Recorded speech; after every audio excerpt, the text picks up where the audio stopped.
Hello friends, मैं आपकी दोस्त अदिति फिर से लेकर आई हूँ आप सभी के लिए संजीवनी एंड रिया की स्टोरी का अगला भाग। आई होप आप सभी अच्छे होंगे और अपना ढेर सारा ख्याल रख रहे होंगे। चैनल को अगर अभी तक सब्सक्राइब नहीं किया है तो कर लीजिएगा और स्टोरी को लाइक कमेंट शेयर करना बिल्कुल भी मत भूलिएगा। तो चलिए शुरू करते हैं अगली स्टोरी। आज कोई प्रीवियस पार्ट नहीं होगा, अगर किसी ने नहीं सुना है तो वो जाकर के प्रीवियस पार्ट सुन सकते हैं। मैं डायरेक्ट आज न्यू पार्ट स्टार्ट कर रही हूँ। एक बार फिर से अगर चैनल सब्सक्राइब नहीं किया है तो कर लीजिएगा। तो चलिए शुरू करते हैं आज का अपना अगला भाग।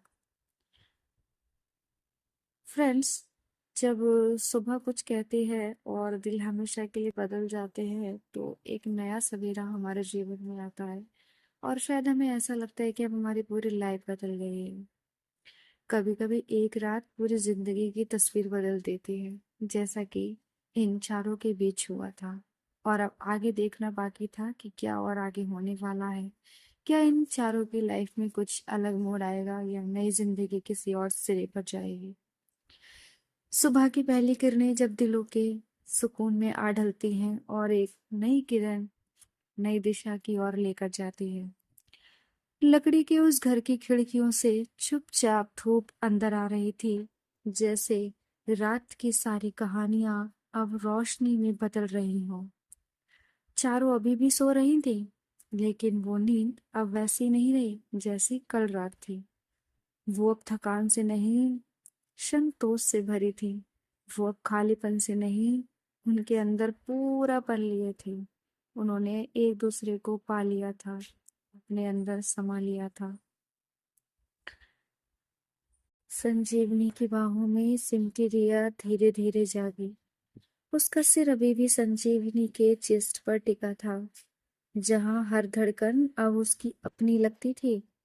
संजीवनी अभी भी सो रही थी, चेहरे पर वही मासूमियत, जैसे पूरी रात उसने सिर्फ प्यार किया हो, बिना कुछ मांगे, बिना कुछ बोले। रिया ने अपनी उंगलियों से उसके बालों को सहलाया और बहुत धीरे से कान के पास जाकर संजीवनी के धीरे से कहा, तुमने मुझे कल रात सिर्फ छुआ नहीं है, तुमने मेरी हर दरार को भरा है, जिन्हें मैंने भी कभी नहीं समझा था। तुमने उन्हें बिना मेरे बोले समझ लिया।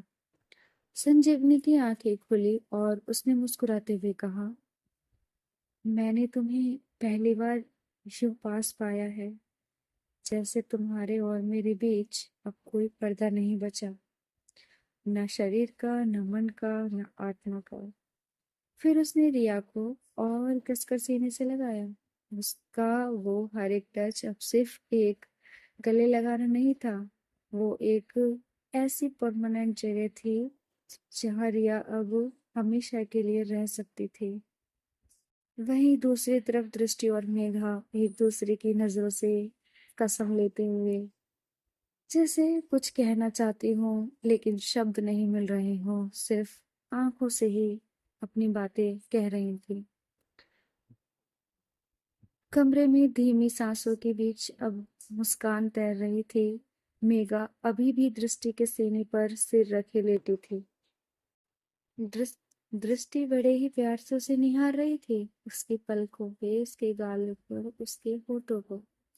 दृष्टि ने कहा, कभी सोचा नहीं था कि किसी को यूं चाहना इतना सच्चा हो सकता है। तुम्हारे साथ रहकर अब मुझे खुद पर यकीन हो रहा है।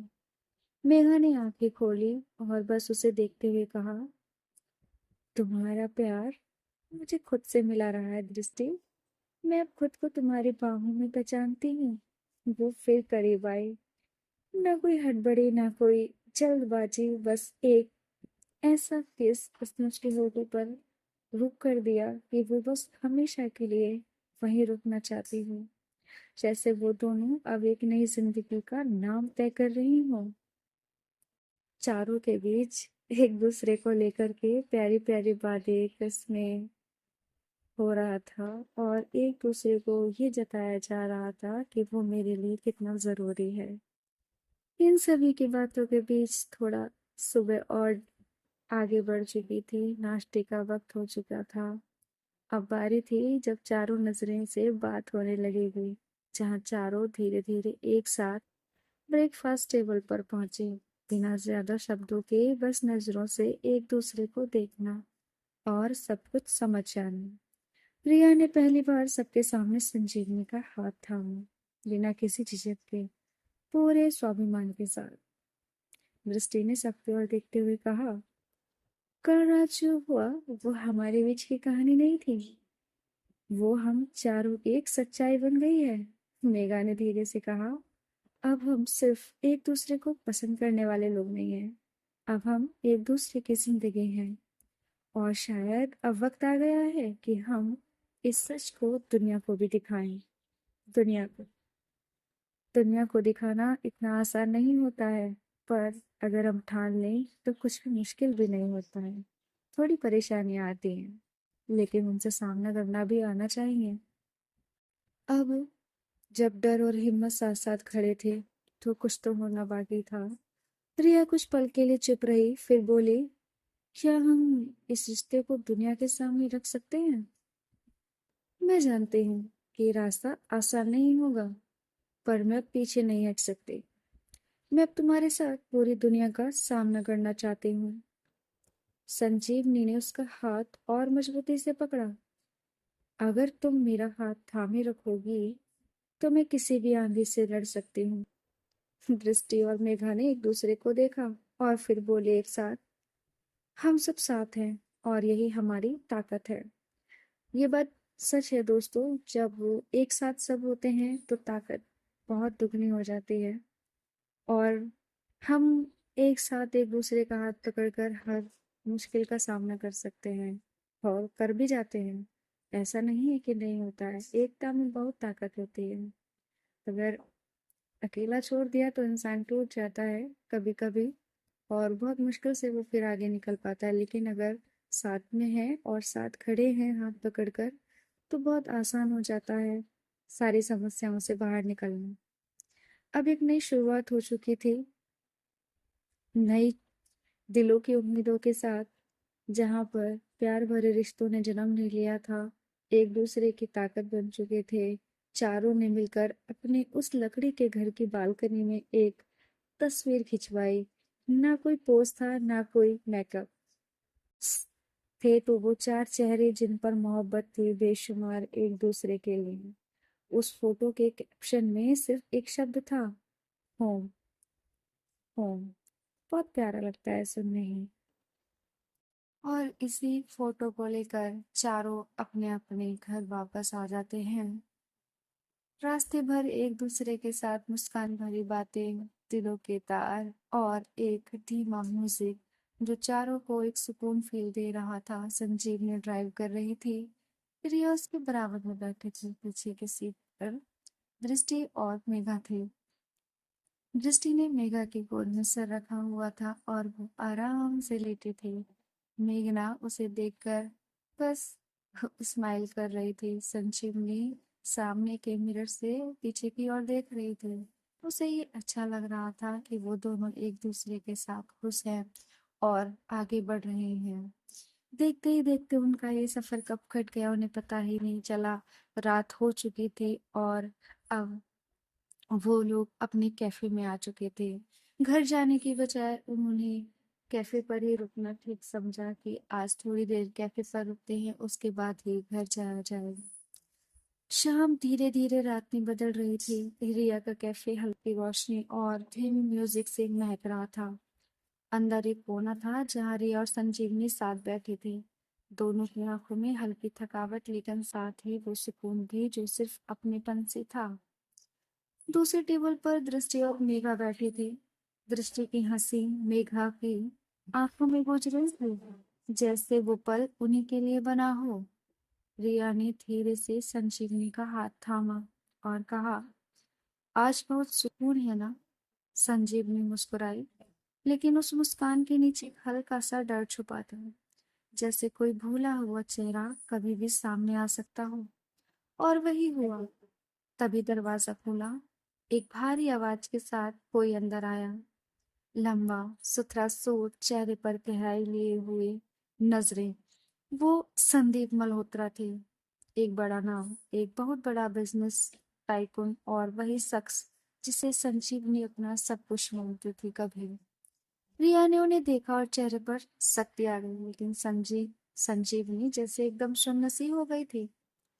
संजू, संजू, वो आवाज उनके होठों से निकली, जो कोई और नहीं सुन पाया। संदीप ने पूरे कैफे पर नजर दौड़ाई और फिर सीधा चल पड़े उस टेबल की तरफ जहां रिया और संजीवनी बैठे थे। दृष्टि और मेघना की हंसी रुक गई। माहौल अचानक बहुत भारी हो गया। संदीप सीधा संजीवनी के सामने खड़े हो गए। इतने सालों बाद एक बार गले भी नहीं लगोगी क्या? उनकी आवाज में शिकवा था और शायद थोड़ा प्यार भी। लेकिन संजीवनी की आंखों में कुछ और था। एक टूटी हुई लड़की जो अब खुद को जोड़ चुकी थी। आप यहाँ क्यों आए हैं? आवाज थरथराई, लेकिन कांपते हुए और मजबूत भी थी। रिया ने तुरंत संजीवनी का हाथ कसकर थामा, जैसे कह रही हो, मैं हूं तुम्हारे साथ। संदीप ने रिया की तरफ देखा, फिर मुस्कुराया और हल्के व्यंग से, शायद ये वही है जिसके लिए तुमने मुझसे सारे रिश्ते तोड़ दिए। रिश्ते आपने तोड़े थे अंकल, आपने, मैंने नहीं। संजीवनी की आंखें अब भीगने लगी थीं, लेकिन वो झुकी नहीं। एक गहरी खामोशी कमरे में छा गई। दृष्टि और मेघना भी पास आ गई। उनके चेहरे भी गंभीर थे। रिया उठ खड़ी हुई और बहुत नरमी से बोली, आप अगर आए हैं तो बैठिए, लेकिन आज संजीवनी के फैसले के आगे कोई सवाल नहीं होगा। संदीप थोड़ी देर चुप रहे, फिर धीरे से बोले, मुझे सिर्फ उससे एक बार अकेले में बात करनी है, आज नहीं। संजीवनी की आवाज अब बिल्कुल ठोस थी। आज मैं अपनी जिंदगी में उस मोड़ पर हूँ जहाँ पीछे मुड़ना मुझे तोड़ देगा।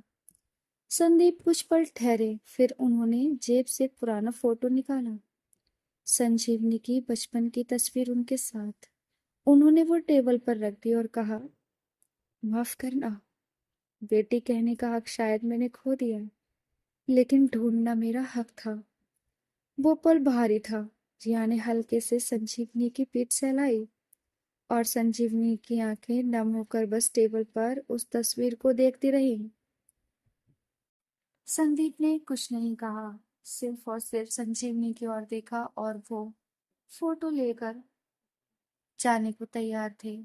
संजीवनी उस फोटो को सिर्फ देखती ही रही और उसकी आंखें नम थी, जैसे कि वो बस पल का इंतजार था कि वो शायद जाने को तैयार थी या रोने को तैयार थी। उसे समझ नहीं आ रहा था क्या करे, लेकिन उसने खुद को शांत रखना ही सही समझा। उसके अंकल जा चुके थे। दरवाजा फिर उसी भारीपन के साथ बंद हुआ, लेकिन इस बार कमरे में मौजूद हर दिल पर कोई बोझ उतर चुका था।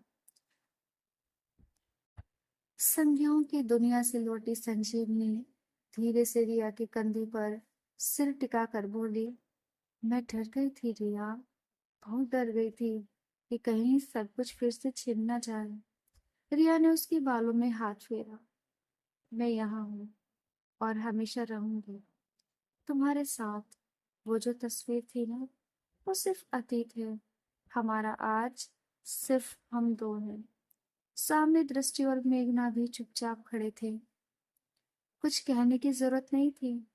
उस रात शब्दों से ज्यादा स्पर्श, आंखें और खामोशियां बोल रही थी, कि जैसे एक सन्नाटे को तोड़ती हुई गहराई दिलों से कह रही हो कि तुम परेशान नहीं हो, हम हैं सब एक दूसरे के साथ और हमेशा खड़े रहेंगे, हर मुश्किल में, हर फैसले में। कैफे की धीमी रोशनी अब और भी मुलायम हो गई थी। सारे कस्टमर जा चुके थे, सिर्फ वो चारों ही रह गए थे। रिया ने लाइट्स और म्यूजिक थोड़ा और सॉफ्ट किया और चारों ने फिर से अपनी अपनी टेबल संभाल ली। लेकिन इस बार दिलों के बीच की दूरी थोड़ी और कम हो चुकी थी। दृष्टि ने मेघना की उंगलियां थाम ली। तुम्हारे होने से जैसे मेरे अंदर का सारा डर पिघल जाता है। मेघना ने उसकी आंखों में झांका। तुम्हारा डर अब मेरा हिस्सा है और तुम्हारी हंसी मेरा चैन। दृष्टि थोड़ा हंसी, लेकिन उसकी हंसी में वो खनक थी जो महफूज मोहब्बत से आती है। वहीं दूसरी तरफ रिया और संजीवनी। रिया ने धीमे से संजीवनी को अपनी गोद में खींच लिया। आज अगर तुम टूटी भी होती तो मैं हर टुकड़ा जोड़ देती। तुम मेरी हो, बस मेरी। संजीवनी की आंखों में आंसू थे, लेकिन उन आंसुओं में अब डर नहीं, सिर्फ सुकून था। तुमने मुझे बचाया है रिया, वरना मैं फिर से उसी अंधेरे में लौट जाती। रिया ने उसके माथे पर धीरे से किस किया और बोली, तुम्हारा हर आंसू अब मेरा होगा और हर मुस्कान भी। और फिर रिया ने उठकर थोड़ा म्यूजिक बदला। एक पुराना रोमांटिक सा गाना कैफे की दीवारों से टकराने लगा। तेरे नाम से जी लूं, तेरे नाम से मर जाऊं। तूने क्या कर डाला, मर गई मैं, मिट गई मैं। ओ जी हाँ जी, हो गई मैं तेरी दीवानी, दीवानी, तेरी दीवानी, दीवानी। दृष्टि ने हाथ बढ़ाया और मेघा को डांस फ्लोर पर खींच लिया। उनका डांस कुछ भी परफेक्ट नहीं था, लेकिन हर स्टेप में प्यार था। खिलखिलाहट थी, तकरार थी और वो तड़प भी, जो रोज मिलती है लेकिन हर बार नई लगती है। उधर रिया ने संजीवनी को खड़ा किया। चलो, आज तुम्हारा डर भी डांस करेगा। संजीवनी पहले थोड़ी झिझके, फिर धीरे धीरे उसका हाथ थिरकने लगा। कभी रिया की आंखों में झांकती, कभी अपने आंसू छुपाती, और रिया हर बार उसके गालों को छूकर कहती, मैं हूं, मैं हूं, मैं हूं, हमेशा, हमेशा हूं मैं। चार दिल, दो दो जोड़े, और बीच में वो एक कांच की दीवार जो आज टूट गई थी। उनके रिश्ते फिर से मजबूत हुए। प्यार, अपनापन और एक दूसरे के जख्म को सहलाने की कला। और जब रात ढलने लगी, दृष्टि ने धीरे से कहा, आज एक नई सुबह होगी, बिना डर के। मेघा मुस्कुराई। हाँ, और उस सुबह में सिर्फ हमारा आज होगा, कोई अतीत नहीं। और उन लोगों के इन सब बातों के बीच अब उनका वक्त था घर जाने का। चारों ने अपने घर जाने का सोचा, और मेघना रिया के साथ, और सॉरी, मेघना दृष्टि के साथ, और संजीवनी रिया के साथ। सुबह एक नई दस्तक देने वाली थी। संजीवनी के दिमाग में अभी भी अपने अंकल की बातें और वो फोटो घूम रही थी। हाँ, उसने रिया से कुछ नहीं कहा था, लेकिन उसके दिल दिमाग में अभी वही सब घूम रहा था। शायद उसे अगली सुबह का इंतजार था। उसका दिल कुछ अलग ही कह रहा था। रिया ने धीरे से संजीवनी के कंधे पर हाथ रखा। संजीवनी की आंखें अभी भी उस पुरानी तस्वीर पर टिकी थीं, जैसे उसमें खो जाना चाहती हो, लेकिन साथ ही अब वो रुकना नहीं चाहती थी। संदीप ने एक गहरी सांस ली और नरम लहजे में कहा,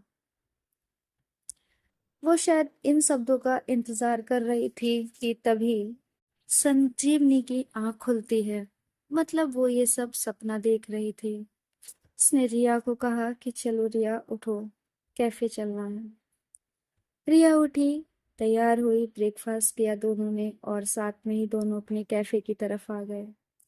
कैफे में आकर ही खड़े हुए थे कि तभी पीछे से एक गाड़ी आकर रुकी, और फिर से वही दरवाजा खुलता है और अंदर आते हैं वही शख्स जिसके बारे में संजीवनी सोच रही थी। हाँ, संजीवनी के अंकल फिर से कैफे में आते हैं और एक गहरी सांस लेते हुए कहते हैं, संजू।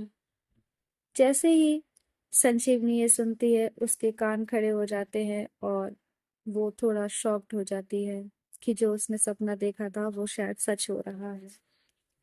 संजू, शायद मैं बहुत देर से आया, लेकिन अब तुम्हें खोना नहीं चाहता। तुम्हारी जिंदगी कैसी भी हो, मैं तुम्हें वैसे ही कबूल करता हूँ। तुम जिस किसी के साथ खुश हो, वो इंसान मेरे लिए भी उतना ही काबिल इज्जत है। रिया और संजीवनी दोनों चौंक कर उनकी ओर देखने लगी। मतलब? रिया ने धीरे से कहा। संदीप ने हल्की मुस्कान के साथ कहा, मतलब ये कि अगर मेरी भतीजी किसी को अपना हमसफर मानती है, तो वो मेरे लिए बेटी जैसी है। मुझे फर्क नहीं पड़ता कि वो लड़की है या लड़का। बस तुम खुश रहो। संजू की आंखों से आंसू बहने लगे, लेकिन इस बार दर्द के नहीं, राहत और प्यार के आंसू थे। वो उठकर अपने अंकल के गले लग गई और पहली बार इतने सालों बाद उसने फिर से खुद को किसी रिश्ते में सुरक्षित महसूस किया। दृष्टि और मेघना दूर खड़े होकर मुस्कुरा रहे थे, जैसे उनके दिल ने भी चैन की सांस ली हो। रिया अभी भी थोड़ा खामोश खड़ी थी। क्या आप सच में मुझे? संदीप ने उसकी ओर देखा, फिर उसके कंधे पर हाथ रखा। रिया, अगर तुम मेरी संजू की जिंदगी में हो, तो तुम भी मेरी जिंदगी में हो। मैं कोई ताज पहनाने नहीं आया, बस एक टूटा रिश्ता जोड़ने आया हूँ। अब तुम्हें दोनों को अपने साथ ले जाना चाहता हूँ, घर, वहां जहाँ तुम्हारा स्वागत है। कुछ देर के लिए सब कुछ जैसे थम सा गया। रात ढल चुकी थी। सॉरी, दिन का दोपहर हो चुका था, लेकिन फैसले लिए नहीं जा रहे थे।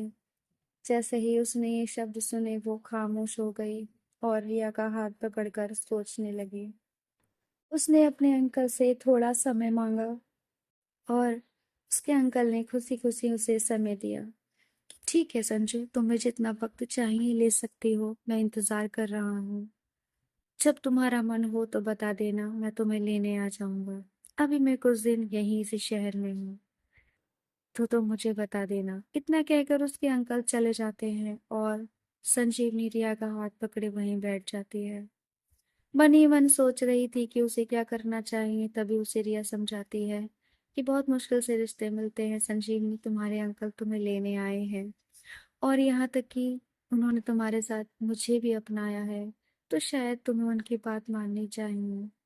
संजीवनी को डर अपने अंकल का नहीं, घर में कुछ रिश्तों का था जो शायद उसे कभी स्वीकार नहीं करेंगे। बस इसी के चलते वो थोड़ा खामोश थी, नहीं समझ पा रही थी।